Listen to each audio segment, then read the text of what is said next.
Judd was having his breakfast when Billy came downstairs. He glanced up at the clock. It was 25 to 6. "What's up with thee?" Judd asked. "I'm off out nesting with Tibby and Mac." He whooshed the curtains open. The morning light came in as clean as water. Above the roofline of the house opposite, the chimney stack was silhouetted against the cloudless sky. "Just think, when we're going up to woods, they'll be going down in cage," said Billy. "Next year they'll be coming down with me." "I'll not." "Won't they?" "No, because I'm not going to work down pit." "No," said Judd. "For one thing, they has to be able to read and write before they'll set thee on. For another, they won't have a weedy little runt like thee." He put his jacket on and went out. By the time Billy had crossed the estate, the sun was rising behind the band of clouds low in the east. Towards the city, a pit chimney and the pit head winding gear showed above the rooftops, and at the back of the estate was a patchwork of fields, giving way to a wood which stood out on a far slope as clear as an ink blot. Billy walked round Tibby's house, looking up at the drawn curtains. He tried the kitchen door, then stepped back and whispered loudly up at the bedroom window, "Tibby! Tibby!" The curtains remained closed. He stepped close to the house and lobbed a clod of earth underhand at the bedroom window. The curtains remained closed. At Mac's, he used tiny pebbles, pinking them individually off the glass.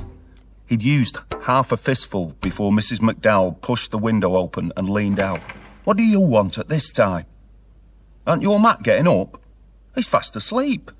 "He's a right un. It were him that planned it and all." "Well, stop shouting then." She closed the windows. Billy scrunched the pebbles round in his fist and threw them, then ran down a snicket between two houses, out into the fields, leaving the estate behind him. He reached the stile which led into the woods. Overhead, the branches webbed into a green canopy, a continuous play of light and shade with every rustle of the leaves. Hidden somewhere among the branches, a chaffinch gave out its long, undulating notes. A robin, tick, tick, tick. A pair of wrens, their loud churs out of all proportion to their mouse-like size. Below him, 4 beaks opened, and he crouched down over a thrush's nest. The 4 young were almost fully fledged, and they fitted the nest as snugly as a completed jigsaw. Billy stroked their backs gently with one finger, then stood up and rearranged the brambles over the nest before passing on. The wood ended at a hawthorn hedge. Beyond an orchard stood Monastery Farm, and at the side of it, the ruins and one remaining wall of the monastery. As he crawled through the hedge, a kestrel flew out of the wall and veered away across the fields beyond the farm. A speck appeared on the horizon. It held like a star, then fell and faded, died, fading and reforming. The dot magnified slowly. The hawk braked and lay on the air, looking down, primaries quivering to catch the currents, tail fanned. It hovered, then dropped vertically in short bursts until it closed its wings and stooped. A breathtaking swoop to rise again with its prey secure in its talons. Billy watched it swoop high into a hole on the monastery wall. He noted the place carefully. He had almost reached the ruins when a little girl playing at the front of the farmhouse saw him. She ran round into the yard and returned with her father. "Hey, what are you doing?" Billy stopped and glanced back towards the wood. "Nout." "Well, bugger off then. Don't you know this is private property?"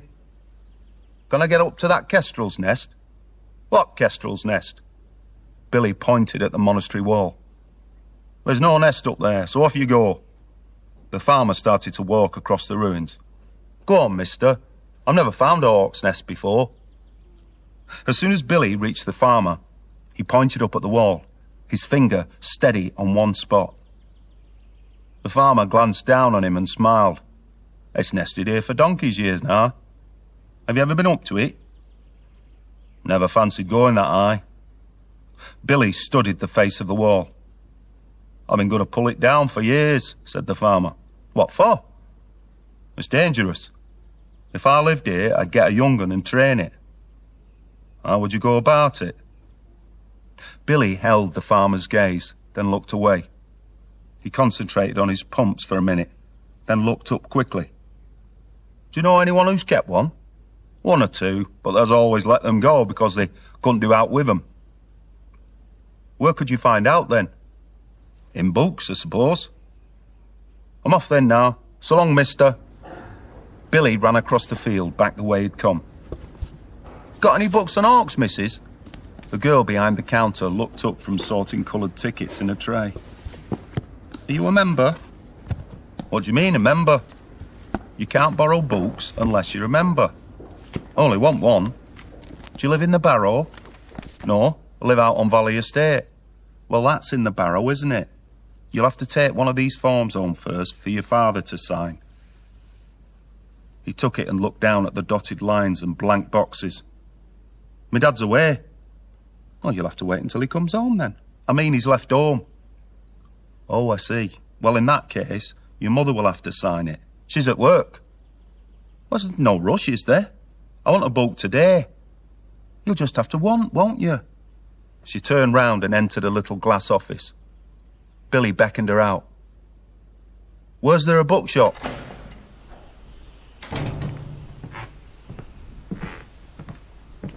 What's they want that for, then? They can't read. Judd reached over Billy's shoulder and snatched the book out of his hands. Billy ran after him into the living room. Give it back! Come here! Judd held him off, trying to read the title at arm's length as the book flapped open and shut. A Falconer's Handbook? Where'd they get that from? I've lent it.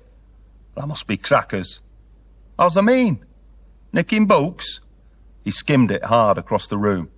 The covers flapped open, and when Billy grabbed it, he bent and scuffled the pages back. Anybody'd think it was a treasure they'd got. It's smashing. I'm nearly halfway through already. I'm going to get a young Kestrel and train it. Train it? I couldn't train a flea. Judd laughed out, mouth open, head back, more a roar than a laugh. Any road? Where's they going to get a Kestrel from? I know a nest. Where? I'm not telling. Judd rushed over to the settee and jumped astride Billy, pushing his face into the cushion, then forcing one arm up his back in a half Nelson. I said, where?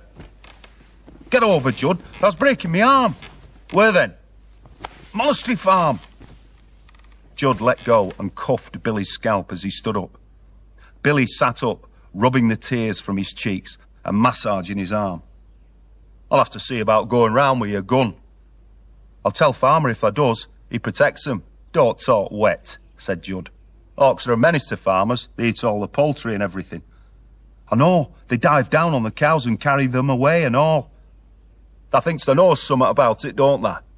I know more about it than thee, any roads, said Billy. They nearly lives around them bleeding woods. Wonder that don't turn into a wild man.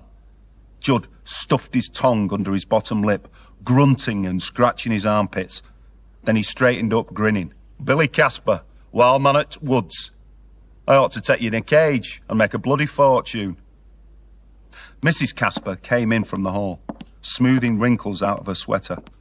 Every time she brushed her palms down the front, her breasts flubbered underneath. You were a couple of noisy buggers, you two. What you been making him roar for, Judd? Well, he's not but a big baby, and that and out but a big bully. Shut it, said Mum. She stood between them, looking from one to the other, then moved across to the fireplace and looked into the mirror. How'd your horses get on today, Judd? She asked. Not bad. Had a double up. You'll be tretting us all tonight then, she said, and don't be coming home blind drunk again. Why? You entertaining? Don't be so cheeky. Judd slipped his suit jacket on and flexed his shoulders, smiling at himself in profile through the mirror.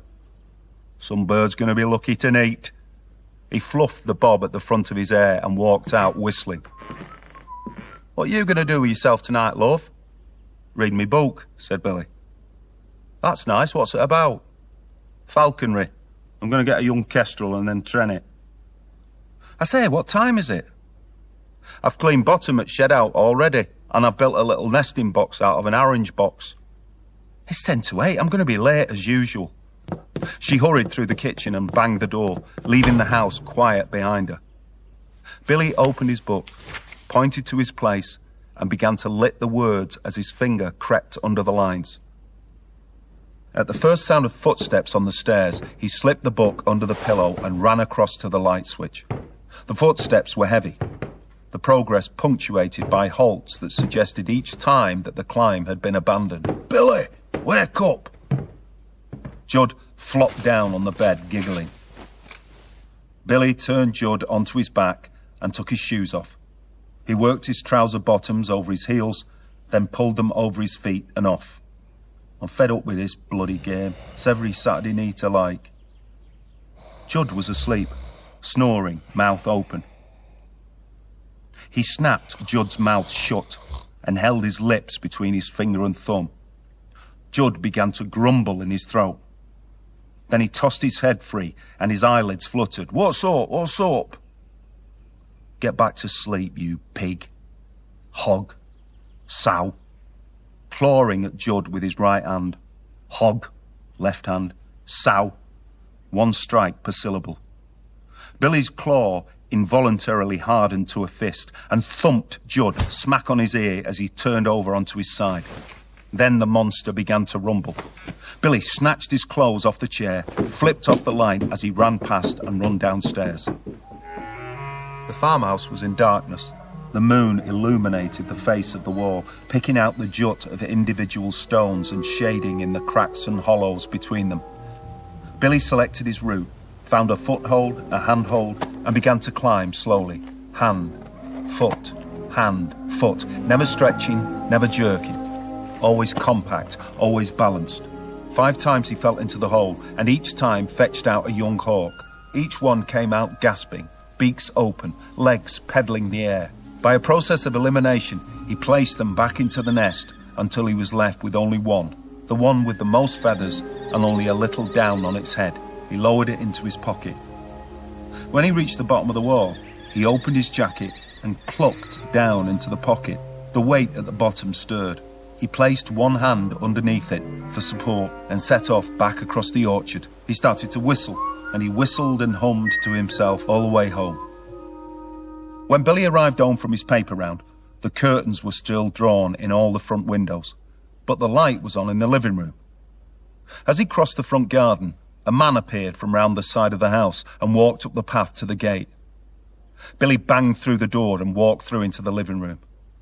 His mother was standing in her underslip, a lipstick poised at her mouth. "Oh, it's you, Billy. Haven't you gone to school yet?" "Who's that bloke?" His mother pressed her lips together. "That's Reg. You know Reg, don't you?" She took a cigarette packet from the mantelpiece and shook it, dropped the packet into the hearth and turned to Billy. "You haven't got a fag on you, have you, love?" "Is that him you come home with last night? Do me a favour, love, and run up to the shop for some fags." "I can't. I'll be late. Go yourself." "Oh, I've not time. Just tell Mr. Addy to put it in book and I'll pay him at weekend. I'm not going." They faced each other across the table, their fingers spread on the cloth like two pianists ready to begin. "We'll see whether you're going or not, you cheeky young bugger." "He said I'd get stick next time." "That's now to what you'll get if I catch you." He whipped the kitchen door open and ran out into the garden. He was halfway down the path when his mother appeared, panting and jabbing a finger at him. "Just you wait, lad, just you wait till tonight." She slipped the key under the lip of the step, then pulled the ends of her headscarf tight under her chin. "And there's a bet of our Judds to take and all." "I'm not taking it." "You better, lad, I'm fed up at taking them." "You can take them in sen." "How can he, you dozy bugger, if you don't get home in time?" "I don't care, I'm not taking it." She rounded the house and hurried up the path. Billy gave the path a V sign and made a farting noise with his mouth. When he heard the gate bang, he turned round and walked down the path towards the shed at the bottom of the garden. The roof and sides of the shed had been patched neatly with lengths of tarpaulin. The door had been freshly painted, and a square had been sawn out of the top half and barred vertically with clean lathes. On a shelf behind the bars stood a kestrel hawk, rufous brown, flecked breast, dark bars across her back and wings. Billy clicked his tongue and chanted softly. "Kes, Kes, Kes, Kes, Kes, Kes, Kes, Kes, Kes, Kes." The hawk looked up at him and listened. Her fine head held high on strong shoulders, her brown eyes round and alert. Do you hear her, Kes? Do this, do that. I have to do everything in this house. Fed up with being chased about. There's always somebody after me.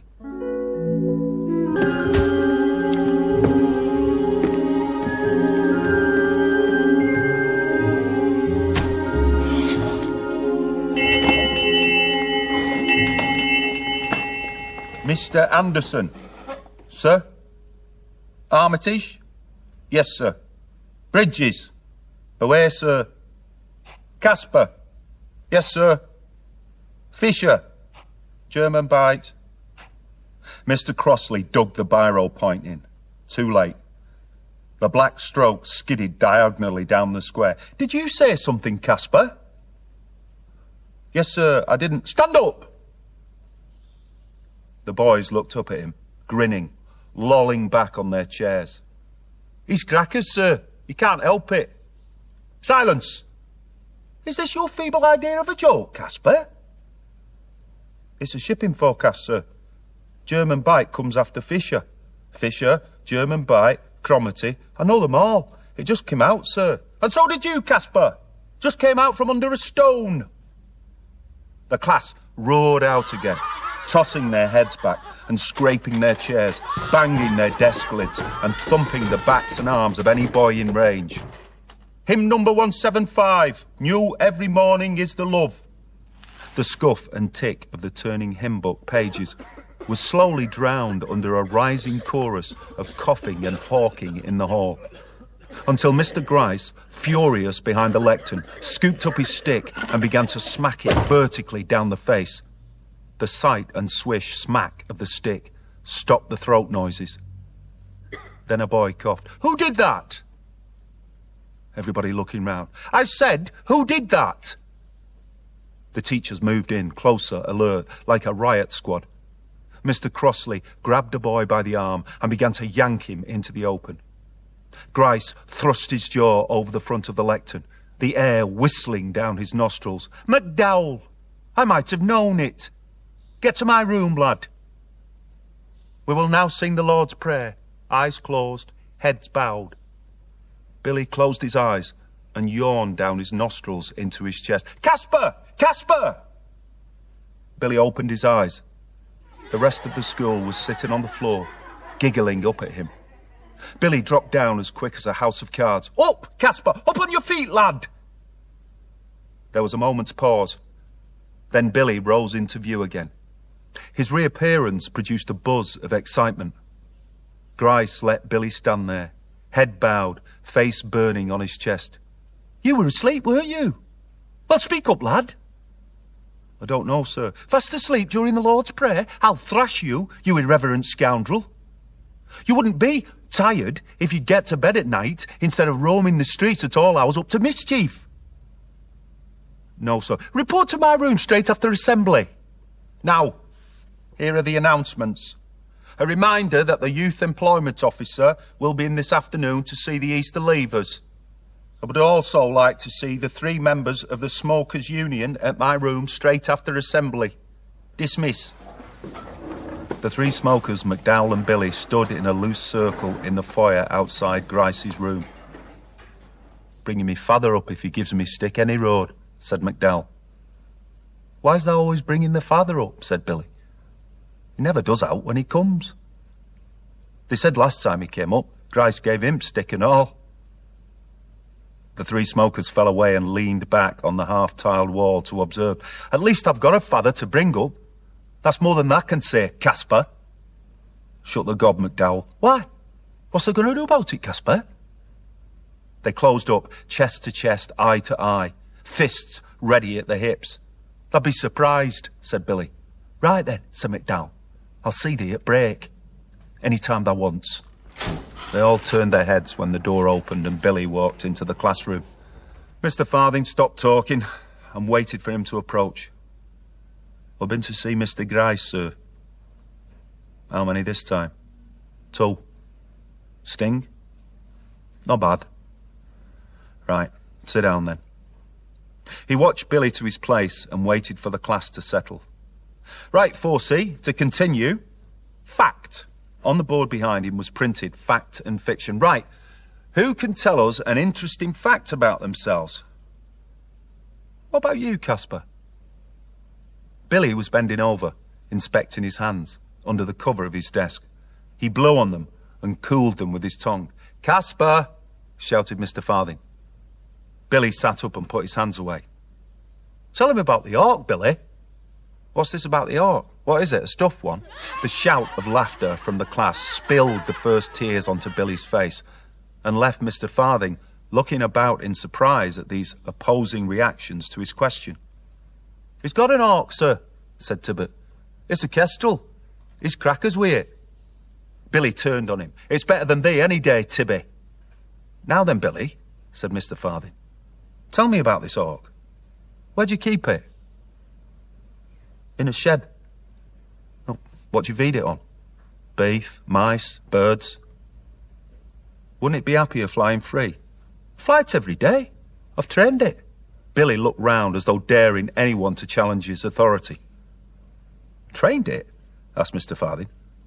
I thought you had to be an expert to train hawks. Well, I did it. Was it difficult? Of course it were. Well, tell me how you did it then. Well, you can only do out with them when they're hungry, so you do all your training at feeding time. I could tell when Kez were keen, she jumped straight on my glove as I held it towards her. So while she were feeding, I got hold of her jesses and... Hey, whoa, whoa, whoa. What are jesses, Billy? The little leather straps that you fasten round its legs. You push your swivel through. Whoa, whoa! Mr. Farthing held up his hands as though Billy were galloping towards him. You better come out here and give us a demonstration. Billy stood up and walked out, held his left fist out and explained the jesses and swivel that attached the hawk to his hand. How he'd got her used to being out of the shed and near other folk before he could begin her training. Getting her to jump onto his glove for meat and then flying her on the long line of the creance. Farthing wrote each new word on the board. Takes weeks to go through all them stages, Billy said. You think you learned her something and put her away feeling champion. The next time you went, you were back where you started. He looked down at Mr. Farthing, eyes animated, cheeks flushed under a wash of smeared tears and dirt. You make it sound very exciting, though. Oh, it is, sir. But most exciting thing, when I flew her free for the first time. You ought to have been there. Then I were frightened to death. Mr. Farthing turned to the class. Do you want to hear about it? Chorus, yes, sir. Mr. Farthing smiled and turned back to Billy. He took his time describing his fear of losing her, the careful preparation, then the flight. I unclipped the crayons, took swivel off and let her up onto a fence post. There was nowt stopping her now. She was just standing there with her jesses on. Billy held his left fist up and stared out of the window. Come on, Kes. Come on, then. Now it happened at first. Then, just when I was going to walk back to her, she came straight as a die, about a yard off floor. She came like lightning, head dead still, and her wings never made a sound. Then wham! Straight up onto the glove, claws out, grabbing for meat. I was that pleased, I didn't know what to do with me sense, so I thought, just to prove it, I'll try her again. And she came the second time, just as good. Well, that were it. I done it. I trained her. Right, you can sit down, Farthing said when Billy finished. That was very good. I enjoyed it, and I'm sure the class did. Billy blushed, then walked back to his place, looking down at his feet. Now then, 4C, what do we call stories that are imaginary? Chorus, fiction, sir. All right, I don't care what you write about, as long as it's fictitious. We'll call it, he stood up and turned to the board, writing, a tall story. You know what a tall story is, don't you? It's something that's too far-fetched to be true, said Jordan.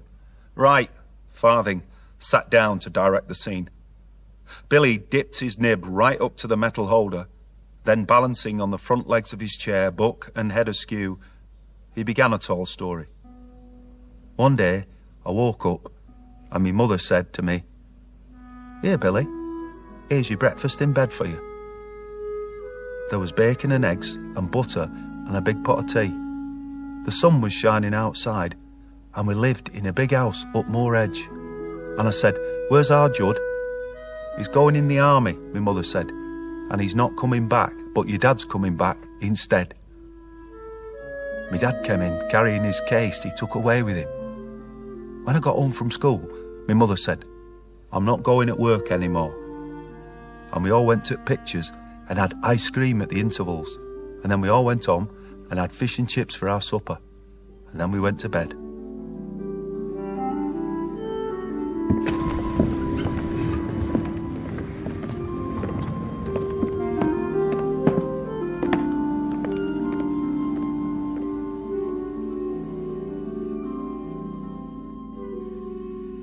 At break, Billy walked round to the back of the school and crossed the strip of asphalt to the cycle shed. Lookouts were posted at either end of the shed, and in one corner a gang of boys was assembled, some smoking, some hanging around in the hope of a smoke, including McDowell. "You got out, Casper?" Billy shook his head. "They never has they? I just cadges all the time. Casper the Cadger, that's what they ought to call thee." Billy crossed to the other end of the shed and looked out across the asphalt. At one side of the boiler house door were 8 dustbins in a line, and at the other side, a heap of coke. Grinning, McDowell led the line of smokers across the shed, and they took up position in the corner behind Billy. "What's up, Casper? Don't they like company?" He winked at the boys around him. "They say their mother does." The gang began to snigger and snuggle into each other. Billy turned his back on them again. "I've heard there's got more uncles than any kid in this city." The shout of laughter seemed to jerk Billy round, as though it had pulled him by the shoulder. "Thee?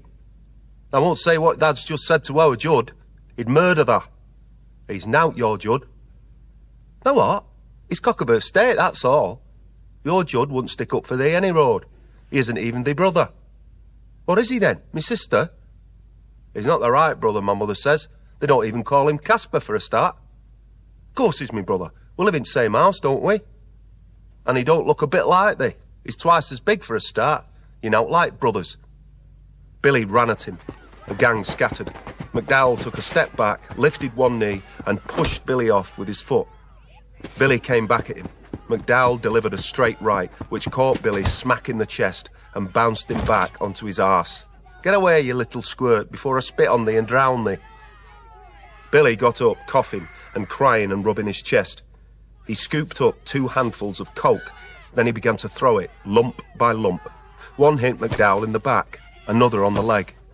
As Billy stooped for fresh ammunition, panting and pausing for a moment's rest, McDowell ran at full speed, dived and landed full length on his back. "Fight! Fight!" Boys abandoned their games and raced round to the back of the school. As more and more spectators arrived, the first arrivals were forced up the heap, and the coke was trampled backwards and levelled out across the asphalt. McDowell was now astride Billy, pinning his biceps under his knees. Enter Mr. Farthing, running. The knot slackened as boys hurried away before Farthing could reach them. He lifted McDowell off Billy and shook him like a terrier shakes a rat. 4 seconds later, McDowell and Billy's faces were the only two in sight. "Now then, what's going on?" asked Farthing. Billy began to cry. McDowell wiped his nose along the back of one hand and looked at it. "Well, Casper?" "It was him, sir. He started it." "It were him," said McDowell. "He started chucking coke at me." "Shut up, both of you," said Farthing. "It's the same old tale. It's nobody's fault and nobody started it. Just look at the mess you've made." 2 dustbins were lying on their sides, their contents spilling out, and 3 more bins were without their lids. "And just look at the state of you both." Billy's shirt buttons had burst open all down the front. Their faces were the colour of colliers. "And stop blubbering, Casper. You're not going to die, lad." "He will be when I get hold of him," said McDowell. Mr. Farthing stepped up to McDowell and bent his knees to bring their faces level. "If you're so keen on fighting, why don't you pick on somebody your own size, eh? Eh?" Simultaneously pushing McDowell twice in the shoulder. "I'll tell me dad." "Oh, of course you will, lad. Then do you know what I'll do, McDowell? I'll tell mine." He dragged McDowell up by the lapels to keep their faces level. McDowell was now blubbering freely. Well, what's it like to be bullied? You don't like it much, do you? Now get into school. McDowell walked away, rubbing his eyes and cheeks with his knuckles. Now then, Casper, what's it all about? Must have been something. The skin on Billy's face tightened, pulling at his mouth and his eyes, and he began to cry again. Why do you think it is? What, sir? That you're always in trouble. I don't know, sir. I seem to get in bother for nowt. You know, for daft things like this morning. I just dozed off, that's all. I've been up since 6. Then I have to run round with papers, then run home to have a look at Hawk, then run to school. Well, I mean, you'll be tired, wouldn't you, sir? Mr. Farthing chuckled. I'd be exhausted. How are things at home these days? All right, sir. Same as usual, I suppose. What about the police? Have you been in trouble with them lately? No, sir. That's one of the reasons why McDowell's always picking on me, because I don't knock about with their gang anymore. It was when I got me Hawk. It was summer then, you see, and I used to take it down our fields at night. Then, when dark nights came back, I never got back with him. I tried to get hold of falconry books and make new jesses and all, and sometimes I go down to the shed and sit with a candle lit. I've got a little paraffin stove that I found. Makes you feel right cosy and snug sat there with wind blowing outside. Oh, you're a lone wolf now then? I'd like to be, if only folk could leave me alone. Have you got a job yet? No, sir. I have to see youth employment bloke this afternoon. Oh, what kind of job are you after? I'm not bothered. That'll do me. Might be able to save up and buy a goshawk then. I've just been reading about 'em. This hawk of yours, I'd like to see it sometime. When do you fly it? Dinner times. Gets dark too early at night. Do you fly it at home? Yes, sir, in fields at back of our house. Right then, I'll be down. That's if I may. Yes, sir. Home at dinner time, straight home. It was cold and quiet in the living room, and darkness shaded the corners. Articles of clothing littered the furniture, a nylon slip slithering over one arm of the settee. On the table, used crockery was grouped about the checkered cloth, like the pieces of an abandoned game. At one end of the mantelpiece, he noticed 2 half-crowns holding down a folded slip of paper next to the clock. He dropped the coins into his jacket pocket and unfolded the betting slip. 5 shillings, double crack pot. Tell him he's dead. He refolded Judd's slip and stuffed it into the same pocket as the money, then left the house and shut the door behind him. The hawk was waiting for him. As he unlocked the shed, she screamed and pressed her face to the bars. He selected the largest piece of beef. Then he eased the door open and shoved his glove through the space. The hawk jumped onto it. Billy swiftly followed his fist into the hut, secured the door behind him, and while the hawk was tearing at the fringe of beef, he attached her swivel and leash. Outside, the hawk flapped her wings and fanned her tail, her claws still gripping the glove. Billy cast her off by nudging his glove upwards, and she banked away, completed a wide circuit, then gained height rapidly while he took the lure from his bag and unwound the line from the stick. Come on, Kess. Come on, then. He whistled and swung the lure short-lined on a vertical plane. The hawk turned, saw it, and stooped. Bloody hell, fire! Mr. Farthing was tiptoeing towards him, concentrating on his passage through the grass. With his overcoat on and his trousers pinched up, he looked like a day tripper paddling at the seaside. Billy allowed him to get within 30 yards, then stopped him by raising one hand. You'll have to stop there, sir. If you think I'm too near, can I go back to the fence? No, you'll be all right there, as long as you stand still. I won't breathe. Billy cast her off again. She wheeled away high round the field. Billy plucked the stick from the ground and began to swing the lure. The hawk turned and stooped at it. Billy watched her as she descended, waiting for the right moment as she accelerated rapidly towards him. Now!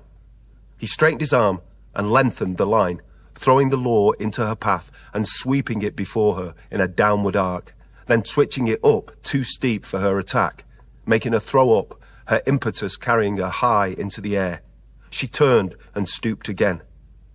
Billy presented the lure again and again, each time smoothly before her, an inch before her, so that the next wing beat must catch it, or the next, working the law like a matador works his cape, encouraging the hawk, making her stoop faster and harder, making Mr. Farthing hold his breath at each stoop and near miss.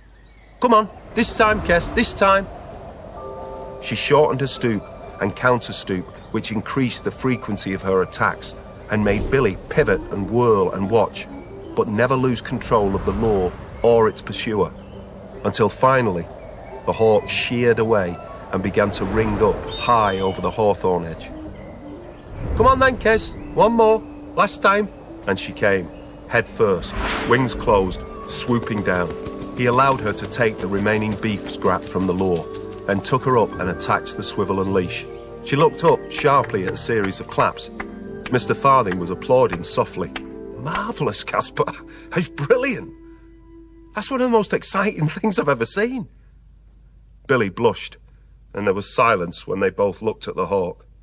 The hawk looked back, her breast still heaving from her exertions.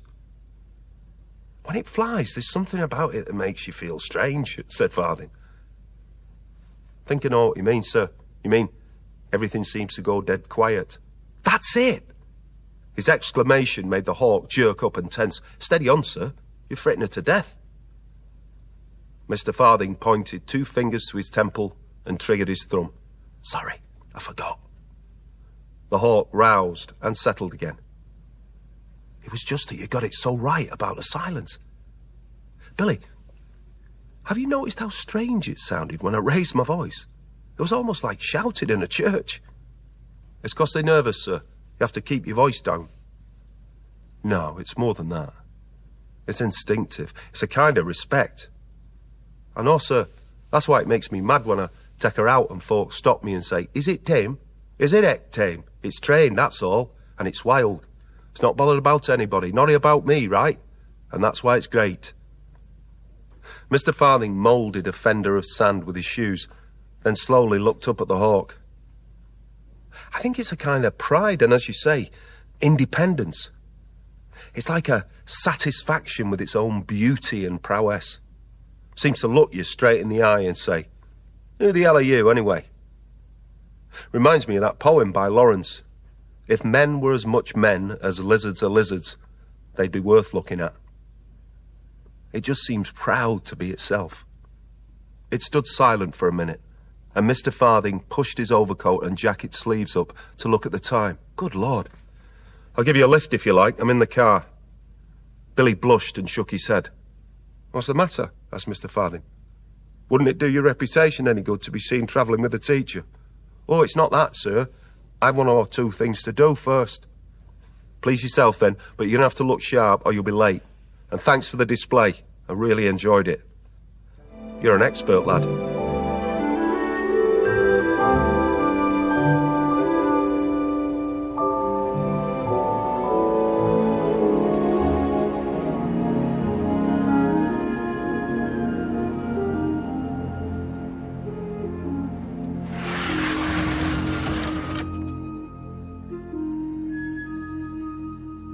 As Billy walked up the pavement towards the betting shop, he flexed his nostrils at the smell of fish and chips blowing straight down the street. He reached the waste ground and cut diagonally across it through the rough, then paused on a mound and raised his nose. He took the 2 half-crowns out of his pocket. Heads I take it, tails I don't. After throwing 1 of each, he slapped the 3rd on his palm. Heads, the bugger. When he opened the door, they all looked at him, then immediately lost interest. He took Judd's folded slip from his pocket and smoothed it out on the table. "I say, mister, what price are these 2? He showed them to the man who took the slip. "Crackpots, 100 to 6. Tell him he's dead. That's 4 to 1. Second favourite." He gave the slip back to Billy. "Have they got a chance?" The man chuckled in his throat and shook his head. "Nay, lad. How do I know? Well, would you back 'em?" The man became serious again and picked a sheet up from the table. "Tell him his dad's got a good chance. Don't fancy t'other, though. No form. You don't think they'll win, then?" "How's they got 'em? Doubled?" He lifted Billy's wrist for another look at the slip. They're not mine, they're our Judd's. Well, it'd be all right if they do. I can't see it myself, though. He shook his head and went back to his own selections. Billy screwed the slip up and threw it dart style into the fire. The fish and chip shop was one of a parade of shops at the end of the street. F. Hartley Fish and Chips, a letter tile stretching the length of the premises. There was no one else in the shop. A bob's worth of fish and chips. Mrs. Hartley shovelled another dollop of chips into the bag. Billy exchanged his half-crown, his eyes as grateful as the 5,000. A shake of salt, a shower of vinegar, and with his change in his pocket, he walked out with his portable feast. Round the corner, past the co-op, to George Beale's family butcher, a quarter of beef. Billy dropped the meat into his inside pocket and walked along the shop fronts. The fruiterers, apples wrapped in purple papers, the hairdressers, cardboard smilers, newly permed, the high-class grocer at the end. He went in. 10 embassy and a box of matches, then strolled back to school, eating his dinner. He finished it just before he reached the gates. The class was quiet, working. The teacher reading. Afternoon quiet, darkening sky. Windows closed, top panes misting over. Billy lay his left arm along the radiator and closed his eyes. The scuffle of a turning page, a shifting chair, a whisper, a giggle, and a cough. "Caspar!" A voice from the gods. "Caspar!" Billy sat up, white-faced, staring like somebody laid too long. "Get on with your work, lad."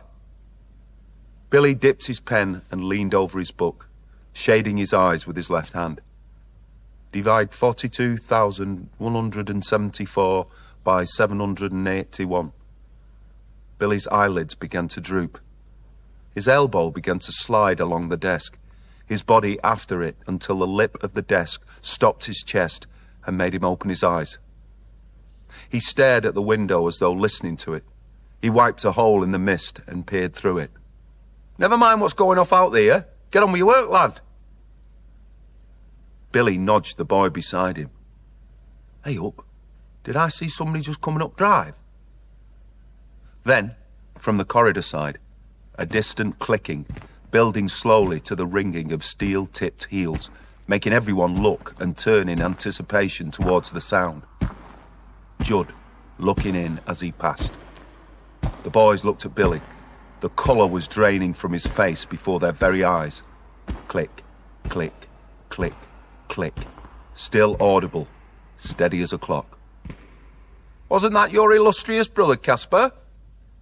Billy was still staring at the corner where Judd had disappeared. "I wouldn't have thought he was the type to pay his old school a visit." The teacher started to lower his eyes to his book, then glanced up again at Billy. "You all right, lad?" Pause.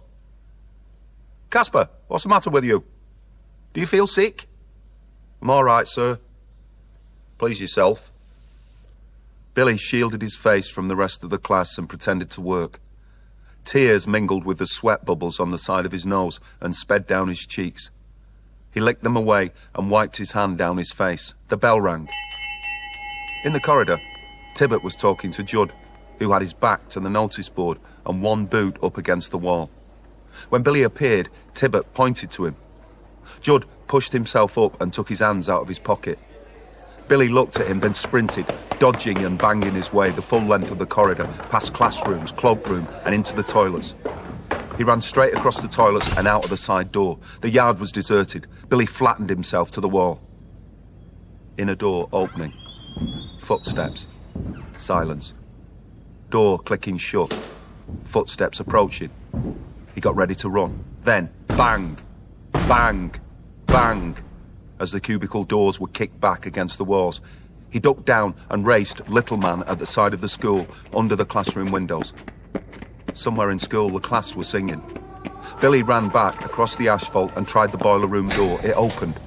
Hot air rushed past him out of the darkness. The light switch was on the wall to his left. He felt sideways for it and clicked it on. A yard inside, the floor fell away in a 10-foot cliff. He clicked the light off, then stepped to the cliff edge, turned round and descended the iron ladder to the space behind the boiler, where he sat down and rested his head against the pipe. As snug as a bug, as warm as toast, as safe as houses, enclosed on two sides with the darkness before him and the thick pipe behind him. He began to nod. When Billy woke up and went out to the asphalt, there was no sound from the school. He went straight in through the toilets and into the corridor. The first classroom he looked into was empty. The second was occupied. The bell rang, and before the ringing had stopped, doors opened and boys came out into the corridor. Billy shouted and jostled with them. "Have you seen 4C?" He found them and rushed amongst them, smiling and rubbing shoulders. "Where's the bin, Casper?" Billy moved alongside Tibber. "Have you seen our Judd?" "Hey up, where's that bin?" "They've been looking all over for thee." "Who has?" "Grice, Pudding and everybody." "Well, what for? I haven't done out." "Youth employment. That should have gone for the interview last lesson." "Have you seen our Judd?" "Saw him earlier. Why?" "Did he say out?" "Just asked where there was. That's all." "What did they run away for when they saw him?" "Have you seen him since?" "What's up?" "Is he after thee for something?" When they reached the classroom, Grice was standing at the door. When he saw Billy, he batted him twice about the ears. Forehand left ear, backhand right. He ran straight out of school and all the way home. The shed door was open. The hawk was gone. The hasp was still locked to the door jamb, but the 4 screws which had secured it to the door hung useless in the metal plate. Billy rushed into the shed, rushed out again, and rushed around the back up onto the fence. "Kez! Kez!" He jumped down and ran up the path, barged into the kitchen door, bounced back when it wouldn't open. "Judd!" He felt under the step for the key, fumbled it into the lock and rushed in. The curtains were still closed in the living room. "Judd! Judd!" The echo was snubbed as he scrambled on all fours up the stairs. The bed was exactly as it had been left that morning. The pillows were buckled, the blankets rutted, and the thrown-back sheet pointed at him like a thrust-out tongue. The bookmaker's wife was just looking up when Billy reached the edge of the waste ground. "Hey, Mrs. Rose, have you seen our Judd?" "I can see you haven't, else you wouldn't be in one piece now." "You've seen him then?" "Seen him? He nearly ripped the place apart, that's all. I had to send for Eric Clough and Eric Steele in the end to prove that you never placed that bet." "Well, has he been back?" "They both won, you know. Crackpot got 100-8. Tell him his dead got 4s. He'd have had over a tenner to draw." Billy started to cry. Mrs. Rose shook her head. "Oh, you won't half cop it, lad, when he gets old here." A few yards along the path, and the houses had faded from dull red to dark shapes in the dusk. Only the silhouette of their roofs showed clearly against the sky.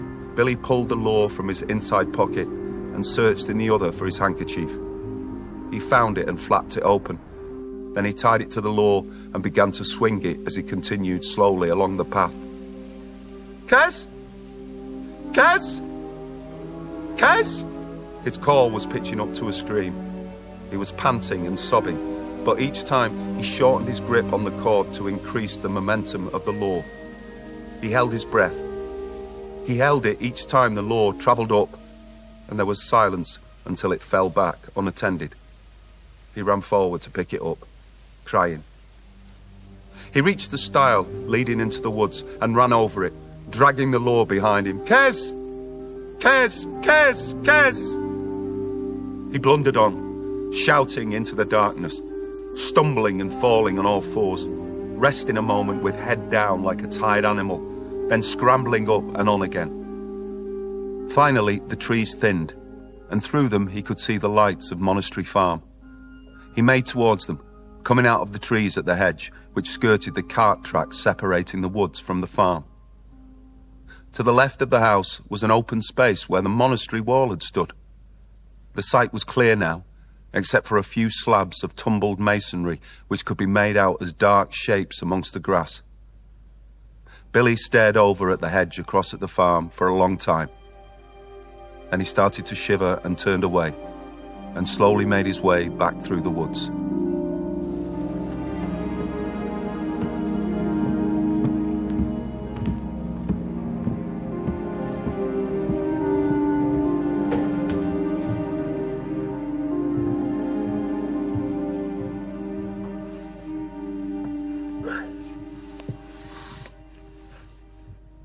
As he approached the estate, the houses came up as a link of black cutouts against an orange background.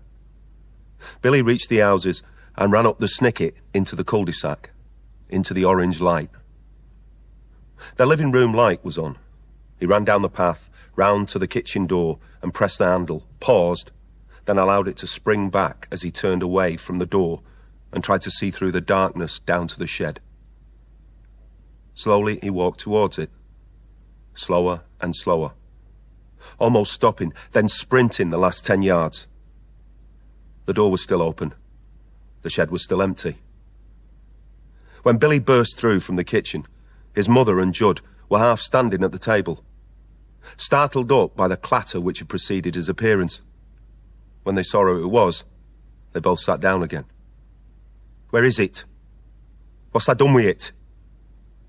Judd glanced up at him, then back to the comic which was propped up against the sugar basin. Billy stood still breathing heavily, looking at Judd all the time. "I said, where is it?" "Oh, what's they done to him now, Judd?"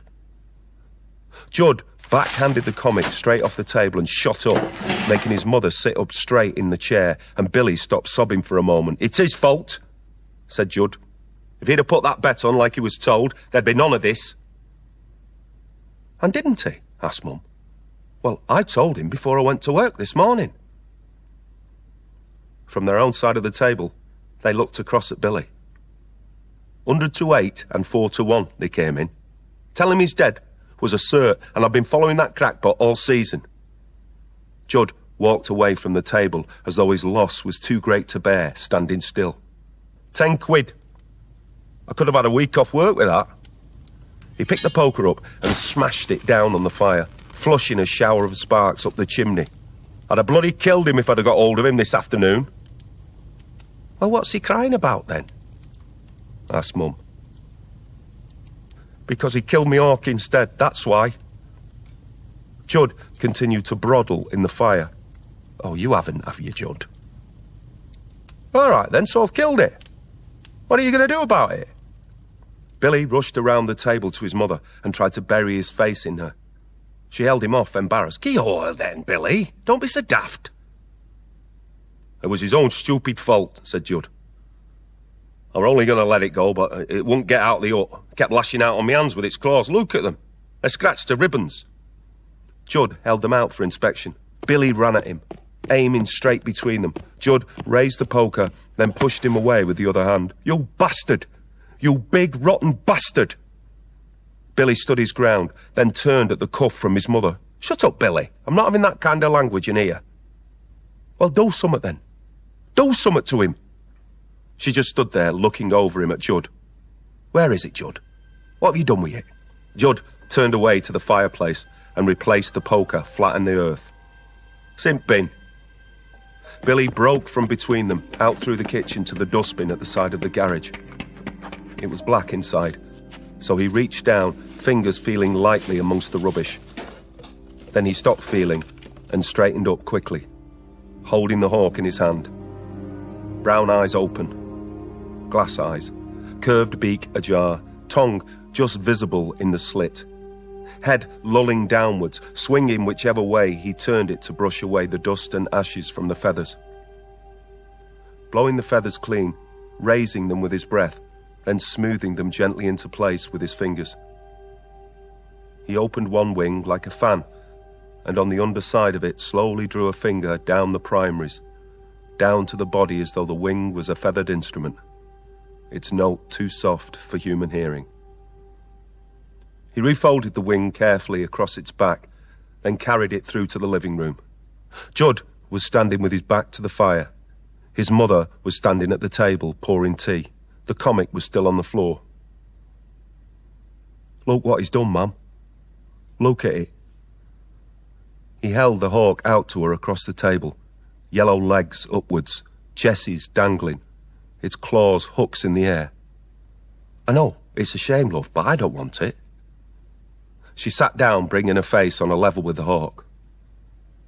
"Look at it, though. Look what he's done." She looked at it, curling her top lip, then turned to Judd. "It were a rotten trick, Judd." It were a rotten trick what he did, wasn't it? Said Judd. I know, but you know how much he thought about that bird. Weren't worth 10 quid, were it? Billy tried to get close to her with the bird, but she wouldn't let him. Take it away from me face, Billy. I've seen it. It's not fair of him, ma'am. It's not fair. Oh, shut up now, then. You've cried long enough about it. You're not bothered about out, you? Of course I'm bothered, said Mum, but it's only a bird. You can get another one, can't you?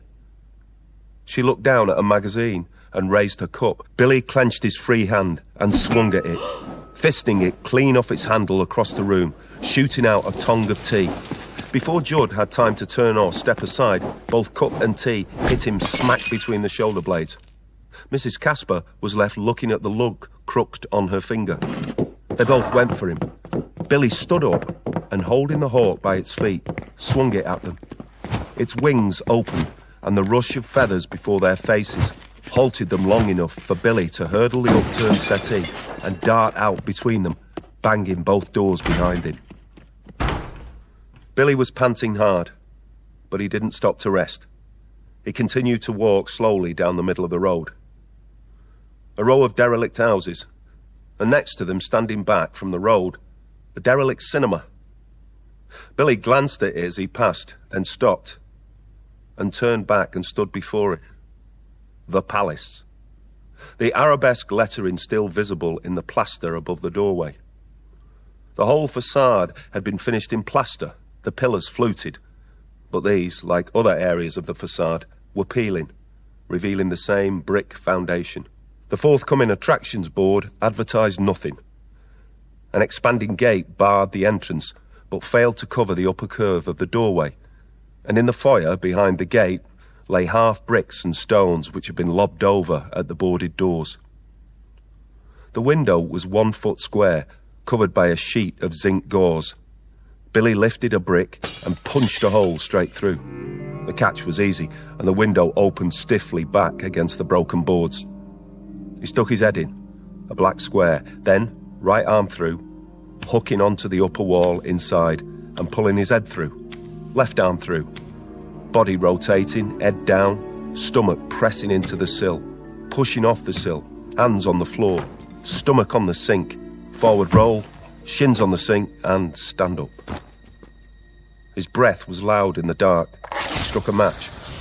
A moment while it flared, then 2 urinals, a toilet in a doorless cubicle, and a sink without a tap.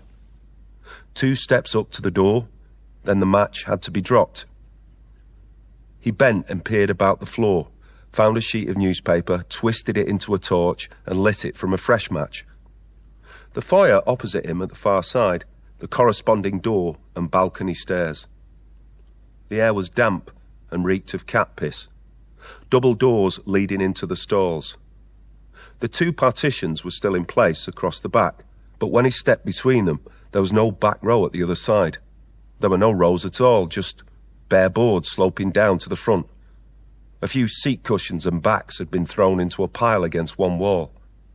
Their plush covers were ripped, and some of them had their fillings hanging out. Billy kicked one of the cushions. He dragged it up to the back, he shoved it up against the partition, and sat on it, his back resting against the wood. Black, the silence ringing, intensified by the faint hum of distant traffic. Billy shivered and pulled his jacket about him. The warmth of the pictures full. Billy between his dad and another man, tiny between them. A bag of sweets down between his thighs, whispering questions up to his dad. His dad leaning down to answer him. An ice cream for his dad. The end. Holding on to his dad's jacket in the crowd, up the aisle and into the foyer, down the avenue. Uncle Mick's car outside, Judd inside it playing at the wheel. Stop here, Billy. His dad down the path, Billy after him, catching him through the kitchen door. Light flicking on in the living room. His mother and Uncle Mick jumping up off the settee, staring and flushed. The flesh under his Uncle Mick's eye, splitting as easily as a tangerine. The blood streaming out. In bed, the shouting coming up through the boards. Billy crying in the dark, Judd listening. Footsteps on the landing. Billy running up to the door, his dad on the landing with a case. "Where you going, Dad?" "Go back to bed, Billy." "Where you going?" "I'll not be long." Judd behind him. He's leaving home. He's not. The picture's warm, full, smoky. Billy as hero, Kez on his arm, close up. Technicolor looking round, looking down on them all, fierce-eyed. Audience murmuring. Billy in the audience, looking round at them all, proud. Billy and Kez on moor edge. The moor stretching away. Billy casting Kez off. Flying low, one rapid, wide circuit. Then gaining height. Hovering and sliding sideways a few yards. Then ringing up to a pitch. And waiting on while Billy walks forward. Judd breaks from cover, running hard through the heather. Kez sees him and stoops. Breathtaking stoop. Audience gasps. Billy jumped up and blundered his way between the partitions, banged through the double doors and felt up the wall for the toilet door. He climbed into the sink, squeezed out of the window, feet first, then ran across the forecourt onto the pavement. He looked round at the palace, then turned away from it and shuddered. Somebody walking over his grave. It had stopped raining.